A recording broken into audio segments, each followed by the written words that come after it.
kalau nggak infak, nggak persenan, sama juga makan ayam sak tai-tainya, sak bulu-bulunya gitu. Lah kan kita kan beli kalau begitu kan. Ada ipar saya ini meninggal dalam keadaan sujud, jadi dia lagi sujud, terus udah nggak bangun-bangun lagi gitu, terus meninggal kan. Nah, terus saya cerita sama kakak saya, itu ada ipar adiknya suami saya itu meninggal loh dalam keadaan sujud. Wah, itu insya Allah tuh masuk surga tuh. Tapi apa jawab kakak saya? Ya enggak lah, orang kafir.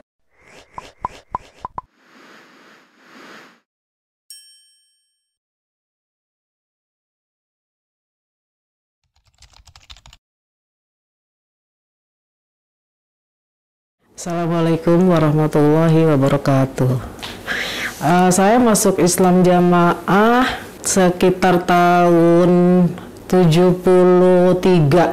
Pertama kali saya masuk Islam Jamaah itu yang ngajak kakak saya laki-laki yang nomor 3. Ya sejak itu ya saya ya seperti kegiatannya Islam Jamaah ya ngaji, setiap hari ngaji gitu. Terus sampai kakak saya itu sama saya itu ngajak seluruh keluarga saya sampai orang tua saya juga semuanya.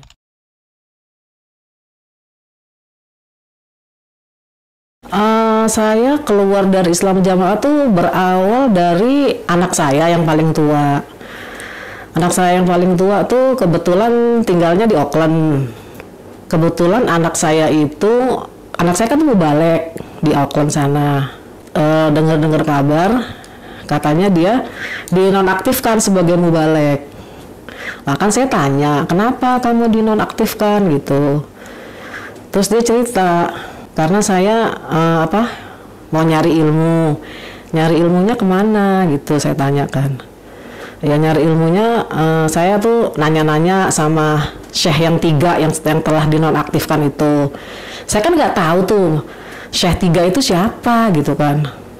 Nah, nggak taunya tuh Syekh 3 itu Syekh Holil, Syekh Mas'ud, Syekh Aziz. Lalu saya tanya, lah kamu ngapain nyari ilmu ke sana gitu? Ya kan soalnya kan dia yang mumpuni gitu. Dia kan lulusan Mekah gitu. Terus kalau dilihat itu kan dia ilmunya yang paling tinggi. Terus saya tanya, terus kenapa kamu emang kok nanya sama beliau itu, kenapa kamu dinonaktifkan gitu? Ya karena yang 3 ini udah dikeluarkan dari Islam Jamaah. Terus jadi kita tuh nggak boleh bertanya secara hukum maupun bertanya apapun kepada orang Islam Jamaah yang telah dimurtadkan dari Islam Jamaah gitu. Terus setelah saya tanya gitu kan, saya tunggu juga gitu kan. Terus dia langsung sering cerita tuh anak saya tuh yang gede itu kan. Kalau tuh tentang ilmu, tentang macam-macam deh gitu. Tadinya saya tuh nggak tergerak juga gitu loh. Selama lama karena dia sering telepon saya, terus keluarga besar saya juga nanya-nanya, itu anak kamu kenapa itu gini, katanya udah dinonaktifkan, katanya gini gitu. Saya konfirmasikan sama dia gitu. Udah lama sampai pada akhirnya tuh saya ngomong gini sama anak saya, sekarang gini ya Mas, saya bilang, kamu masih percaya nggak sama Bapak Amir? Dia langsung bilang enggak, katanya gitu.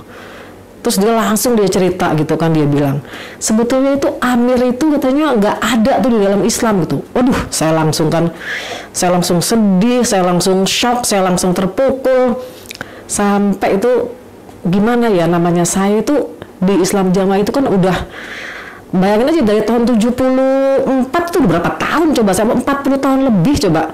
Tiba-tiba anak saya ngomong begitu, coba gimana nggak hati saya tuh sebagai seorang ibu ya, gimana ya sedih ya apa gitu kan. Pikiran saya gini loh kok Bapak Amir yang ngajak kita ke surga kok dia nggak percaya gitu, terus gimana nanti anak saya tuh surganya gimana gitu loh. Tapi seiring berjalannya waktu nggak beres nih, itu saya pikir juga kan, kenapa selama ini kok kita tuh dilarang menuntut ilmu di luar Islam jamaah gitu kan. Nah udah mulai saat itu tuh saya terpikir, ya alhamdulillah saya dibukakan pintu hati saya, pikiran saya semua, akhirnya saya bisa hijrah keluar dari Islam jamaah dengan perantara anak saya itu. Awalnya tuh kakak saya yang pertama kali ngajakin saya ngaji itu lapor sama saya, itu si Jody katanya udah dinonaktifkan di Auckland gitu. Terus kan saya bilang, Mas kamu tuh kenapa gitu kan? Iya katanya gitu. Banyak deh ceritanya deh, teman-temannya dia juga tuh yang di Auckland sama yang di Australia. Jadi kan kalau di Auckland itu kan dia itu desanya itu kan ke Australia itu yang tempatnya orang-orang itulah yang disebut AIDA itulah gitu kan. Nah terus saya bilang gini, coba deh Mas, kamu iya aku disuruh tobat katanya gitu. Suruh tobat kenapa gitu kan? Iya karena aku nanya-nanya sama Syekh Holil katanya tentang ilmu katanya. Terus ya rupanya katanya aku melanggar. Ya aku tanya, aku melanggarnya apa gitu kan? Ya karena kamu katanya bertanya kepada orang yang telah dinonaktifkan katanya gitu. Saya tanya, emang kamu nanya apa? Ya aku nanya ilmu. Nanya ilmu apa? Ya misalnya tentang sholat, tentang ini bener nggak, tentang Islam jamaah ini bener nggak, gini-gini. Pikiran aku kan gini, Syekh Holil itu kan ulamanya Islam jamaah. Lagi pula dia itu kan sudah disekolahkan di sana, jadi ilmunya itu kan lebih banyak, lebih tinggi gitu. Jadi aku nanya ke sana, terus saya bilang gini, loh emangnya di Australia sana nggak ada orang yang bisa menjawab pertanyaan kamu? Nggak ada, dia bilang gitu. Yang sekelasnya Cak Emir juga nggak ada, nggak bisa, dia nggak bisa jawab. Dia kalau aku tanya dia jawabnya gini, udah kamu kebanyakan nanya, nanti malah murtad gitu katanya gitu. Ya aku nggak puas lah dijawab begitu katanya gitu. Makanya aku cari orang yang bisa menjawab pertanyaan aku gitu. Ya lama-lama aku disuruh tobat. Aku suruh langsung ke Australia. Sedangkan aku tuh nggak bisa. Aku kan kerja di sini. Kalau aku bolos, aku nanti diberhentiin kerjaan aku. Terus kalau tobat, kenapa sih tobat masih sama manusia? Kan tobat langsung sama Allah. Lagi pula, aku tuh tobat kan nggak mesti ke sana gitu loh. Aku kan bisa, sekarang kan udah zaman canggih, bisa pakai telepon, bisa pakai V-call gitu. Kenapa aku mesti ke sana gitu? Kalau aku sih feeling aku tuh ke sana, aku tuh mau di sidang sama mereka gitu. Yang udah kan begitu. Aku nggak mau begitu gitu. Nah lama-lama ya udah akhirnya aku dinonaktifkan. Seluruh jamaah Auckland maupun di Wellington maupun di Australia itu suruh ngeblok nomor aku. Bahkan itu keponakan saya yang di Wellington itu kan saudaranya, itu kan sepupunya, itu sama juga begitu juga gitu. Jadi tuh anak saya tuh udah mulai dikucilkan sama keluarga besar saya. Terus kebetulan anak saya ini tinggal di Auckland, itu dia punya istrinya itu kebetulan anaknya pengurus DPP di Lampiri. Mereka udah punya anak 4. Jadi dulu itu yang menjodohkan, maksudnya yang mencarikan istri buat anak saya itu saya, karena saya nilai kan ini perempuan baik gitu kan, akhlaknya baik, lagi pun sama-sama orang jamaah. Jadi mereka nikah sampai punya anak 4 di sana. Nah sejak berubah pemahaman, nah istrinya ini udah mulai sering dia WA saya, dia bilang, Mami si Emas suka hubungin Syekh Holil, suka ini, suka itu gitu. Saya selalu nasihatin nih sabar aja gitu. Nah, begitu dia dinonaktifkan, nah istrinya minta pulang ke Indonesia gitu. Nah, karena anak-anak tuh yang 4 lahir di sana, jadi otomatis kan itu anak-anak kan jadi citizen sana, jadi anak sana. Tadinya itu waktu mau pulang tuh nggak boleh sama anak saya. Kamu kalau mau pulang aja sendiri, anak-anak tinggal di sini gitu. Tapi saya pikir-pikir, saya bilang begini sama anak saya, nggak usah ditahan-tahan. Namanya perempuan, namanya istri mau pulang, mungkin dia kangen sama orang tuanya. Lagi pula kan anak itu kan lebih baik diasuh sama ibunya gitu. Akhirnya diizinkan deh tuh mereka pulang gitu kan. Terus pulang dia ke Indonesia. Tapi kata anak saya gini, kalau aku sini katanya, feeling aku dia itu nggak bakal balik ke sini gitu. Loh kenapa gitu?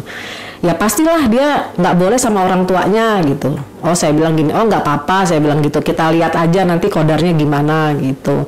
Bener kan, mereka pulang tuh ke Indo bawa anak 4. Nah sudah gitu, udah lama-lama setelah di sini kira-kira seminggu atau 2 minggu atau sebulan gitu saya lupa ya. Itu orang tuanya datang tuh sama menantu saya ke sini gitu. Terus orang tuanya bilang, kayaknya Jody udah berubah pemahaman gitu. Terus saya sama bapaknya tuh ngobrol-ngobrol. Terus kata bapaknya gini, ngomong sama bapaknya tuh sama besan saya gini, Pak kira-kira gimana ya? Kalau orang tuh memutus tali silaturahim tuh gimana ya hukumnya gitu. Bapak ini kan sama pengurus-pengurus ini kan udah tahu kalau memutus silaturahim tuh gimana hukumnya gitu. Ya udah dia nggak bisa jawab gitu. Terus menantu saya ngomong gini, Mami, kalau Mas udah berubah keyakinan, udah berubah pemahaman, kayaknya saya nggak bisa melanjutkan perkawinan ini. Oh saya bilang gini, oh nggak apa-apa, saya bilang gitu. Semua qadar, jodoh, maut itu udah Allah yang ngatur, saya bilang gitu. Saya juga nggak bisa maksa kamu untuk terus sama emas gitu. Terserah kamu aja, gimana kamu baiknya, Mami ngikut aja gitu. Ya akhirnya ya udah itu anak saya jadi dituntut cerai sama istrinya. Nggak tahu ya saya atas perintah orang tuanya, tapi nggak juga sih ya, kalau perintah orang tuanya juga mungkin kemauan dia juga gitu loh. Karena kan menurut pemahaman mereka itu kan kalau kita udah keluar dari Islam jamaah itu kan kita tuh sama juga zina sama suami kita karena udah beda pemahaman gitu loh. Ya udah terus akhirnya kan mengurus surat perceraian. Yang bikin saya sakit hati itu waktu mengurus surat perceraian itu tuh ditulis di situ alasannya bercerai apa gitu. Jadi kan kita itu kan bikin alasan surat perceraian itu kan, saya udah bikinin begini. Tapi ditolak sama dia gitu kan. Karena apa? Karena situ saya bilang terus terang, karena kita beda pemahaman, karena dia tuh Islam jamaah gitu. Mereka nggak terima gitu. Malah dia bikin konsep sendiri, dia bilang gini, 1, alasannya bercerai, sudah tidak ada kecocokan, oke, tidak ada kecocokan. Nah, yang kedua ini dia bilang begini, mertua perempuan saya selalu ikut campur urusan rumah tangga saya dari awal hingga saat ini. Nah, itulah yang bikin saya sakit hati. Padahal kalau saya nggak ikut campur urusan dia, itu anak-anak itu cucu saya tuh nggak bakal bisa keluar dari imigrasi Auckland, gitu. Tapi ditulisnya begitu di alasan perceraiannya itu. Nah lalu saya kan marah tuh kan, saya nggak terima, saya dibilang begitu. Tapi apa kata bapak? Kalau kita mau sabar, kalau kita mau urusannya selesai, ya kita harus ngalah. Biar aja mereka ngomong apa, biar aja dia ngomong apa, katanya gitu. Nggak apa-apa gitu. Terserah dia aja, yang penting urusannya selesai gitu. Ya udah akhirnya dengan berat hati saya mengiyakan juga dan akhirnya putuslah surat perceraian itu sampai sekarang. Nah sekarang anak-anak diasuh sama ibunya gitu. Nah sekarang anak saya masih di Auckland, anak-anak sekarang udah di Indonesia semua sama ibunya.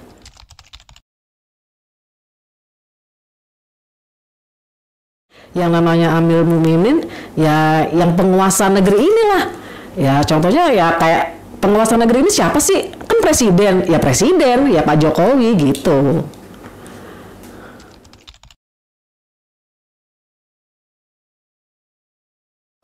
Nah, itu kalau dulu ya, saya waktu dengar cerita itu kan ya namanya zaman dulu ya. Katanya tuh Bapak Amir sakti. Terus dia itu katanya bisa, kalau orang itu kan misalnya nih bisa jatuhin kelapa gitu kan. Nah, kalau Bapak Amir tuh enggak katanya.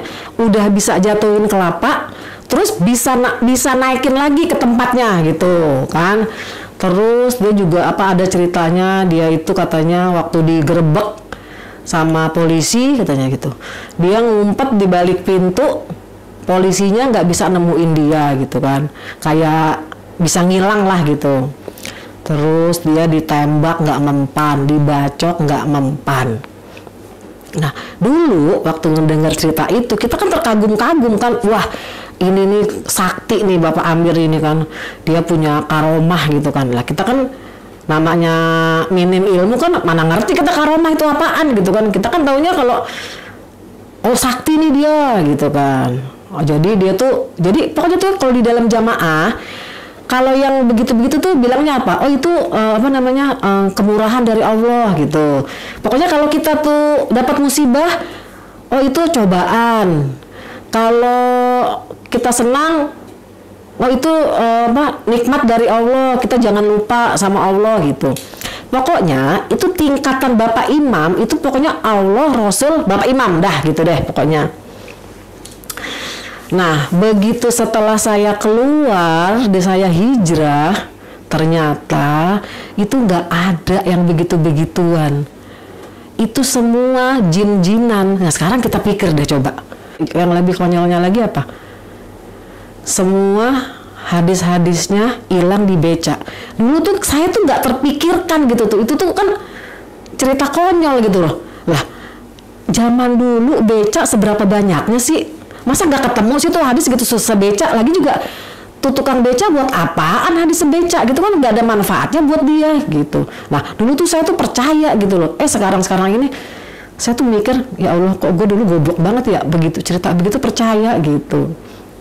Terus jadi sekarang kan kalau misalnya orang tuh kebal, orang tuh nggak bisa dihantam peluru, ya itu kan ya udah pasti jin-jinan.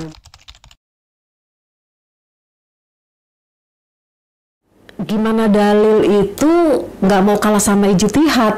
Ya wong dalil itu jarang-jarang juga didengarkan, ya nggak? Paling juga yang didengarkan apa sih yang kita tahu? Saya ini 40 tahun yang saya tahu dalil jamaah apa coba? La Islamah illa bil jamaah. Terus ya begitu-begitu itu deh diulang-ulang sampai 45 tahun. Terus yang paling dominan apa? Ya ijtihad. Nah sekarang kita kalau setiap bulan apa sih kita? Satu-satunya jamaah dilarang ini, dilarang itu, satu-satunya jamaah harus ini, harus itu kan begitu. Lah bayangin aja coba kalau 45 tahun coba yang kita dengar, yang kita tahu tuh hanya ijtihad. Sedangkan dalil-dalil mana sih? Saya juga nggak tahu. Saya itu ya selama 45 tahun saya tuh mengaji di Islam jamaah, saya tuh nggak tahu yang namanya sirah nabawiyah. Tahunya apa saya sirah nabawiyah? Ya karena saya ngaji di YouTube sama Ustaz Holil, Ustaz Firanda, dan Ustaz Suna lainnya gitu loh.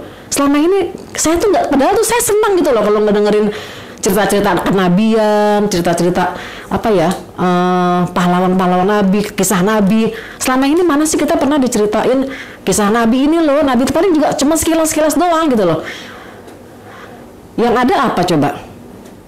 Jamaah dilarang ini, jamaah dilarang itu, kan begitu doang. Ya gimana dalil nggak kalah sama ijtihad coba?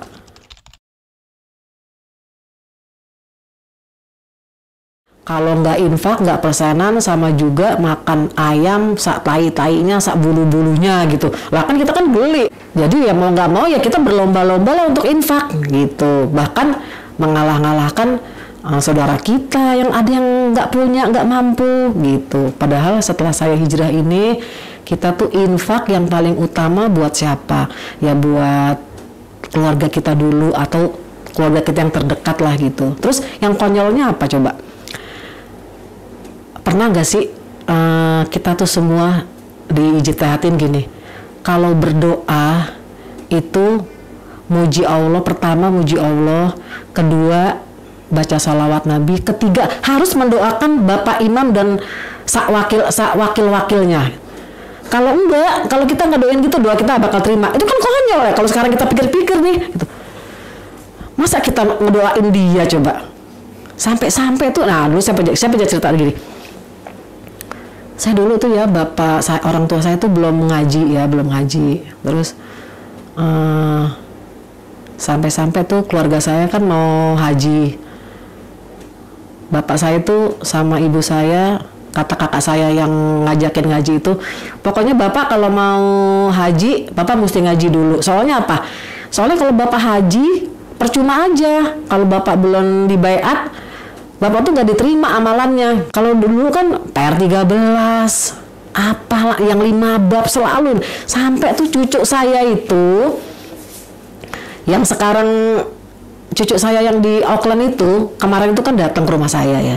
Saya tanya, sekarang begini deh, coba kalau nggak percaya nih ya, bapak-bapak, ibu-ibu semua yang punya anak balita, yang masih di dalam Islam jamaah, tanya anaknya, apa rukun iman, apa rukun Islam.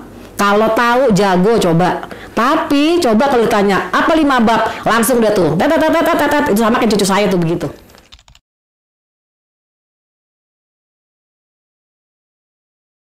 Kalau dulu sih kita senang-senang aja ya ngapir-ngapirin orang. Pokoknya kita tuh sampai-sampai, saya pernah gini ya, saya punya adik ipar ya. Adik ipar saya tuh ibadahnya tuh tekun gitu. Ya, pokoknya kalah deh kita deh yang katanya nih ngaji seminggu 3 kali, ngaji kadang-kadang 4 kali gitu ya.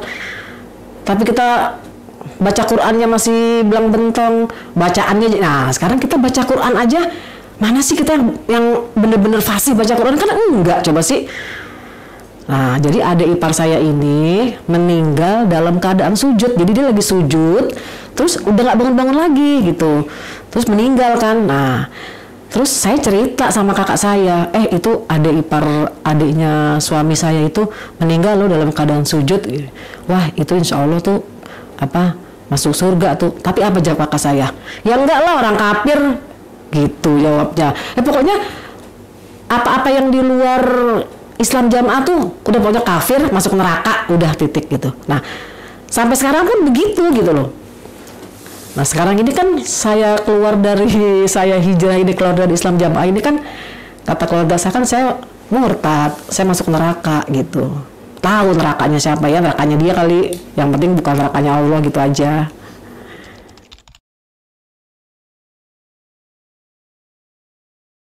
Ya jelas lah, terutama dari keluarga saya sendiri. Saya dikucilkan, nggak apa-apa sih gitu.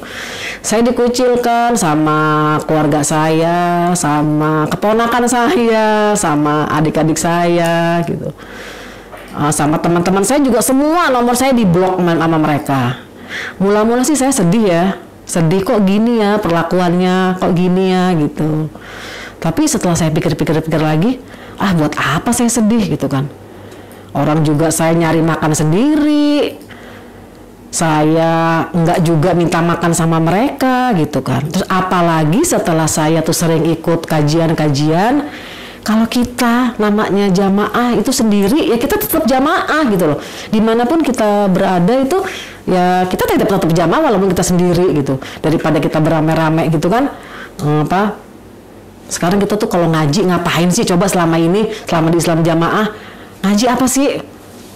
Saya tuh dulu kalau ngaji apa niatnya coba? Selain nyari teman apa? Ngobrol, ketemu teman-teman, gitu kan, ngobrol apa-apa gitu. Seneng aja rame-rame gitu.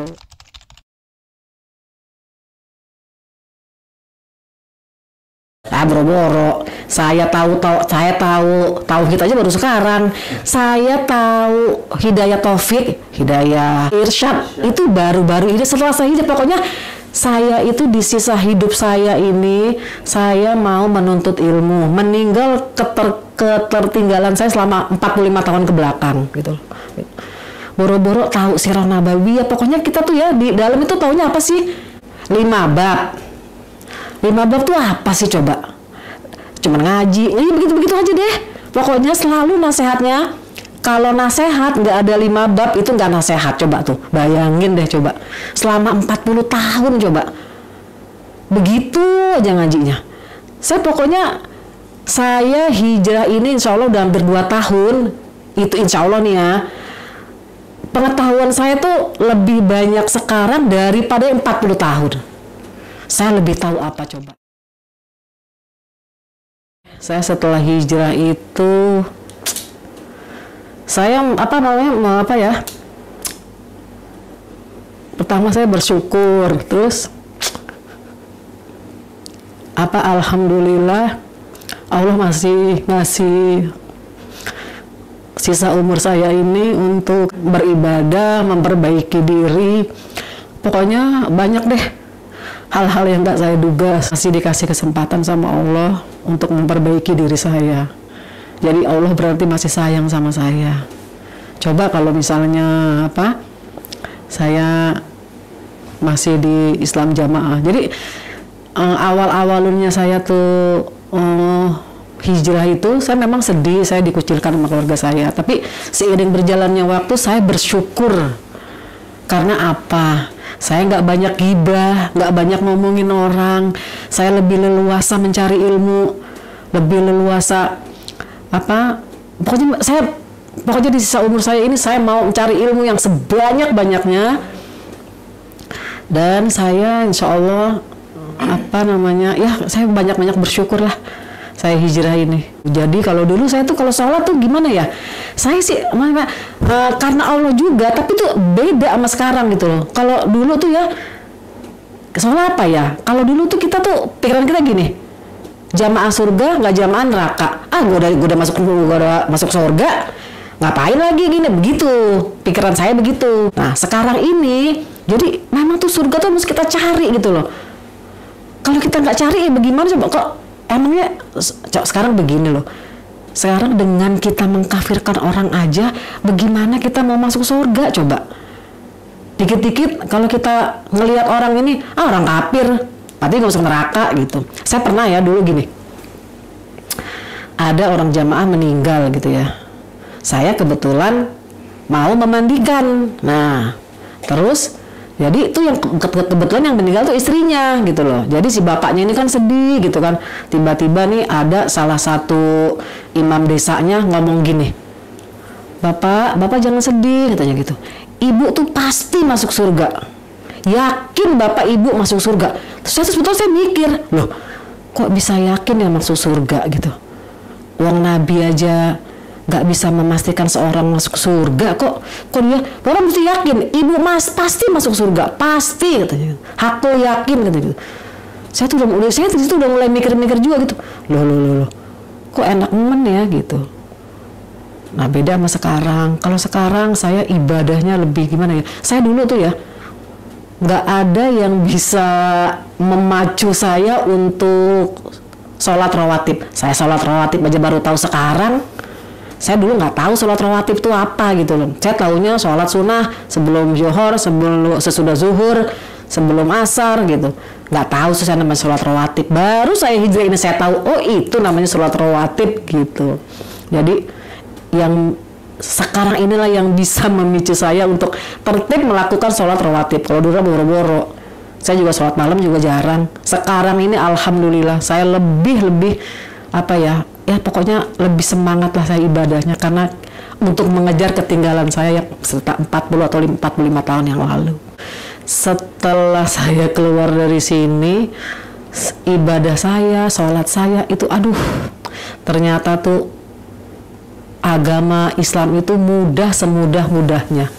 Sholat kita tuh kalau misalnya kita pergi contohnya ya, kita nggak perlu tuh nyari masjid di mana gitu kan. Sekarang kita kan namanya masjid itu kan sholat di masjid mana aja, tinggal sholat yang ngimamin siapa aja nggak masalah gitu. Pokoknya kita hidup nih mudah, bebas gitu loh. Maksudnya nggak mikir-mikir lah gitu, mesti nyari masjid yang ngimamin mesti orang ribet deh pokoknya. Toh buktinya kita juga di Mekah sana yang ngimamin siapa? Kan bukan orang jamaah. Dan mereka juga sholatnya juga ngimamin ke situ, ke mana? Ke imamnya Masjidil Haram. Kenapa mereka nggak sholatnya cari imam sendiri kalau misalnya di Masjidil Haram? Ayo, ya kan?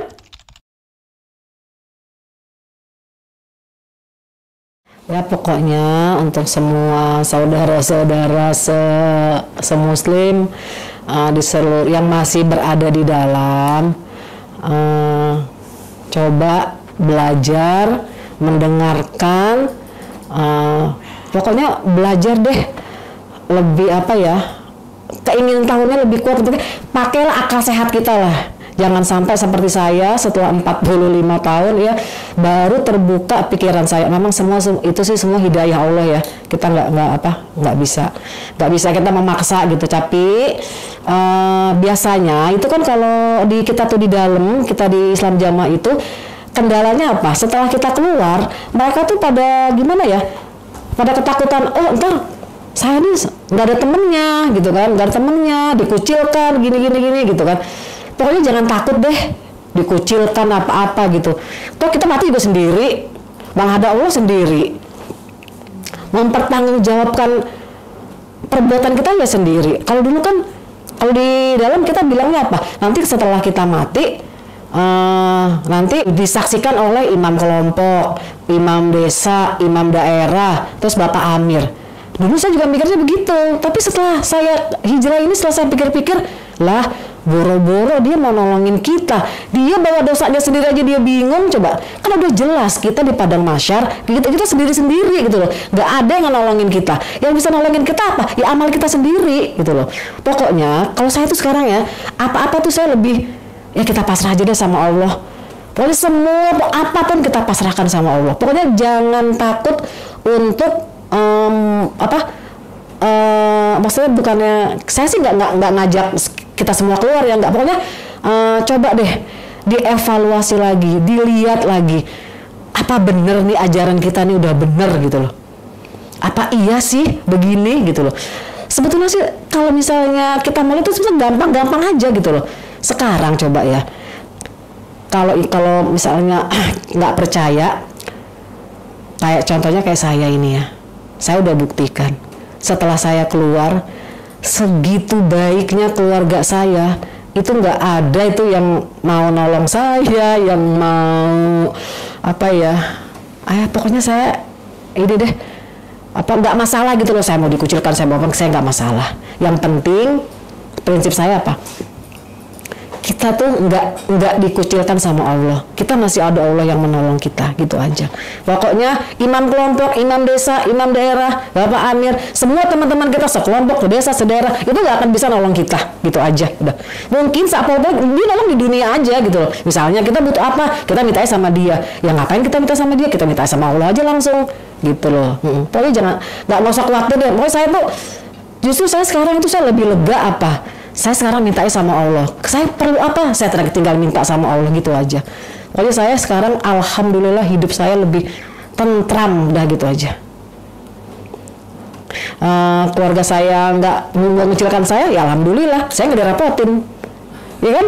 Saya juga selama ini saya nggak pernah minta makan sama dia. Malah saya, bukannya saya sombong ya, malah saya lebih banyak membantu mereka kan. Kalau mereka nggak mau dibantu, ya alhamdulillah masih banyak yang mau dibantu sama saya. Wassalamualaikum warahmatullahi wabarakatuh. Saya disuruh tobat, wakidanya yang suruh tobat, wakidanya terus tobat, tapi tobat-tobatan. Saya suruh wakidah, kamu harus menghadap itu, ya siapa yang perlu. Nek dia yang perlu ya dia yang ke tempat saya. Misalnya tidak sambung itu kan sangat ketakutan sekali. Koyo-koyo kehilangan apa-apa. Dalam keadaan apapun memerlukan. Gitu. Tapi dengan perintahnya Allah, misalnya adzan masih santai, malah mereka adzan yang masih ngaji. Nah, itu kan perintahnya Allah untuk sholat, malah diabaikan. Tapi perintahnya manusia malah di teman-teman nih.